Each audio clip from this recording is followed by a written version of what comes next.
નમસ્કાર દર્શક મિત્રો, આપ સૌનું સનસનીખીજ ન્યૂઝમાં હાર્દિક સ્વાગત છે. નજર કરીએ આજના સમાચાર ઉપર.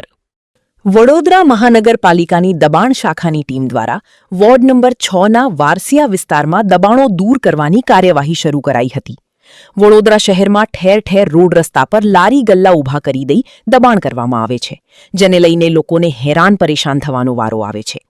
આવા દબાણો દૂર કરવાની કામગીરી વડોદરા મહાનગરપાલિકાની દબાણ શાખા કરતી હોય છે, જે દબાણ શાખા દ્વારા આજરોજ વોર્ડ નંબર 6ના વારસિયા વિસ્તારમાં કરાયેલા દબાણો દૂર કરવાની કામગીરી હાથ ધરવામાં આવી હતી, જે દરમિયાન રોડ પર કરાયેલા લારી ગલ્લા અને શેડ દૂર કર્યા હતા. સમગ્ર કામગીરી અંગે દબાણ શાખાના ઇન્સ્પેક્ટર કમલેશ સૈદાને એ વિગતવાર માહિતી આપી હતી. દબાણ શાખાની ટીમ વોર્ડ નંબર 6ના સ્ટાફને સાથે લઈને